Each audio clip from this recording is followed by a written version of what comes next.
This is not about a jersey number.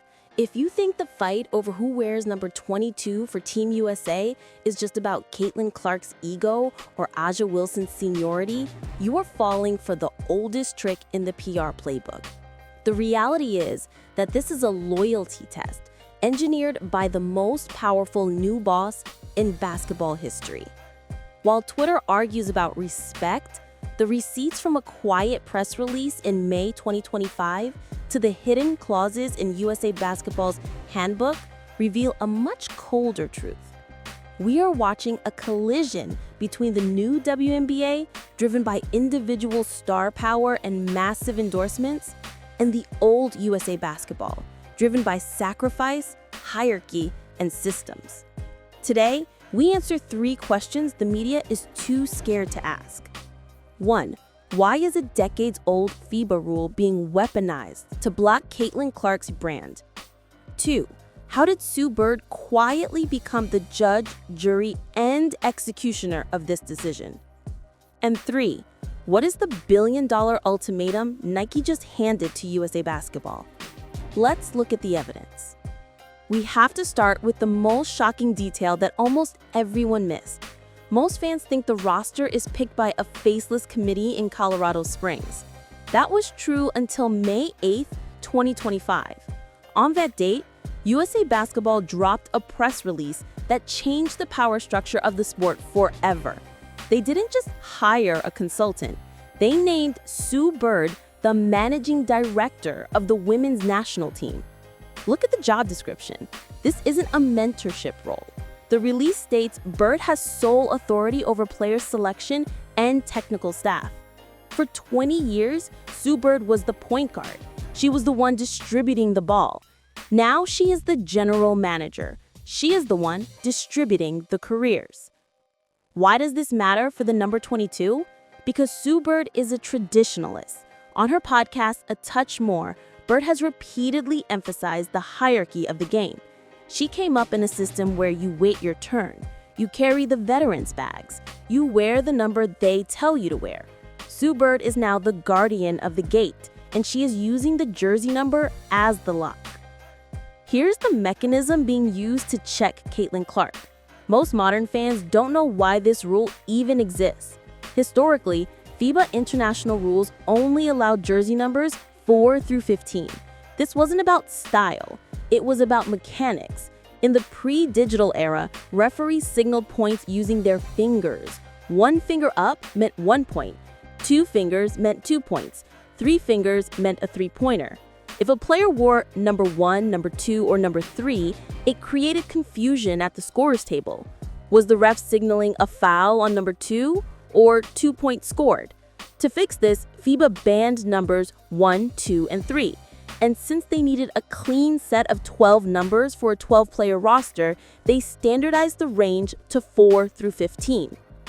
Because of this rule, American legends never wore their college or pro numbers internationally. Michael Jordan wore 23 in Chicago, but 9 in Barcelona.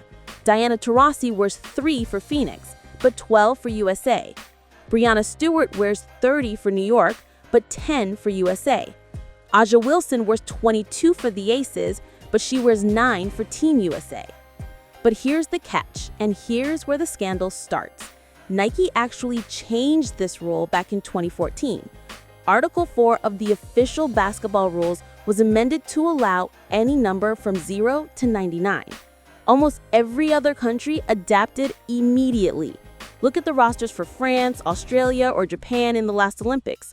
You see players wearing 88, 55, 23. They let their stars keep their identities. So why does Team USA, the most powerful basketball federation on earth, still force its players into the 4 to 15 box? It's an unwritten rule. It's a culture filter. By forcing superstars to give up their brand identity, to give up their number 22, USA Basketball is forcing them to submit to the team concept.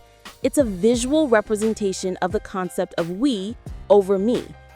If Caitlin Clark demands to wear number 22, she isn't just asking for a number. She's asking the program to break a 30-year tradition that Aja Wilson, Breanna Stewart, and even Sue Bird herself respected. And Sue Bird, the new boss, is the guardian of that tradition. But now let's look at the money, because this is where the secret war gets messy. Nike has a problem. They have paid Caitlin Clark $28 million. They're selling Clark 22 jerseys by the truckload. The CC22 logo is being prepped for his signature shoe line, expected to drop in 2026. If she plays in the 2026 World Cup or 2028 Olympics wearing number 6 or number 8, Nike loses millions in marketing continuity. They want the 22 brand to be global. They want the kid in Paris and the kid in Beijing to buy the 22 jersey. But guess who else is a Nike athlete? Aja Wilson. And Aja Wilson, the best player in the world, wears number 22 for her club. This creates a nightmare scenario for Sue Bird. If she decides to modernize the rules and open up the 0 to 99 range, who gets number 22? If she gives it to Caitlin Clark, she disrespects Aja Wilson, the reigning MVP and the unquestioned leader of the team. It would be seen as the ultimate betrayal, handing the keys to the rookie over the veteran. If she gives it to Aja Wilson, she satisfies the locker room, but she risks alienating the massive Caitlin Clark fan base and devaluing Nike's investment in the Clark 22 story. It's a lose-lose scenario. And insiders believe Sue Bird is using the 4 to 15 tradition as a shield. As long as she enforces the old numbers, she doesn't have to choose between Aja and Caitlin. She can look them both in the eye and say, sorry, the rule is the rule. We wear 4 through 15. Pick a number. It's a brilliant bureaucratic move to avoid a locker room civil war. But it also proves that Sue Bird is prioritizing the comfort of the system over the maximization of the stars. Let's go deeper into the timeline. Remember the snub in 2024? Everyone screamed about politics, but look at the quote from the selection committee chair back then. She said, "We check boxes. Basketball IQ, familiarity, chemistry." Now fast forward to December 2025. Sue Bird is in charge. She isn't checking boxes. She's building a culture.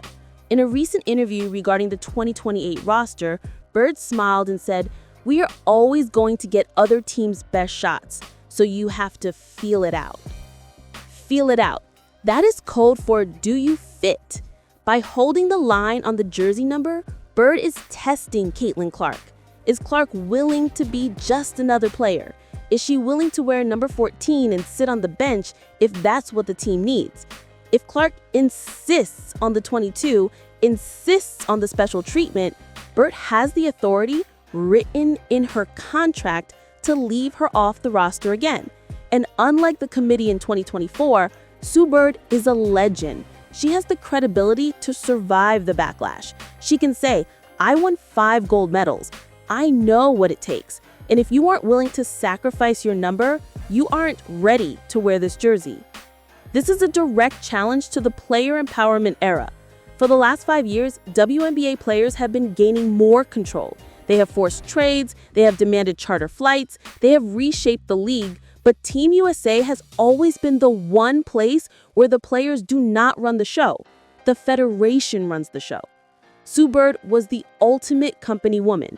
She never complained, she never demanded a trade, she played her role perfectly for 2 decades. Now that she's in charge, she expects the next generation to do the same. The tension is palpable. Sources close to the program suggest that the veterans are watching this closely. If Sue Bird bends the knee to Caitlin Clark and Nike, the locker room is gone. You cannot ask Aja Wilson to sacrifice her number for 10 years only to let a rookie wear it on day 1. It disrupts the hierarchy. But if Sue Bird blocks Caitlin Clark, she risks alienating the massive Caitlin Clark fan base. The ratings for the Olympics will take a massive hit. The merchandise sales would plummet. The battle for number 22 isn't about fabric. It's about the soul of USA basketball. We are seeing a collision between 2 eras. On one side, you have the old guard, represented by Sue Bird, Diana Taurasi, and Aja Wilson. They believe that wearing the USA jersey is a privilege that requires you to strip away your ego. You check your stats at the door. You check your number at the door. On the other side, you have the new wave, represented by Caitlin Clark, Angel Reese, and Juju Watkins. They are bringing millions of new eyeballs to the sport. They are business moguls as much as they are athletes. Their brand is something they can't just turn off. The expectation was that Caitlin Clark's fame would force USA Basketball to change. The reality is that Sue Bird was hired specifically to ensure that fame doesn't break the machine. If you see Caitlin Clark wearing number 6 in Germany in 2026, you'll know Sue Bird won. You'll know the system held. If you see her wearing number 22, you'll know Nike won. You'll know the money was too loud to ignore. But until that jersey is printed, the war is happening behind closed doors. This brings us to the most important takeaway. Power in the WNBA isn't just about who scores the most points. It's about who controls the no. And right now, Sue Bird holds the biggest no in the sport. But there is one more layer to this. If Caitlin Clark does make the team, regardless of the number, it triggers a specific clause in the collective bargaining agreement that most agents don't talk about. This clause affects the prioritization bonuses and the salary cap for her WNBA team, the Indiana Fever. It involves a time-off bonus worth over $500,000 and affects how the Fever can build their roster around her.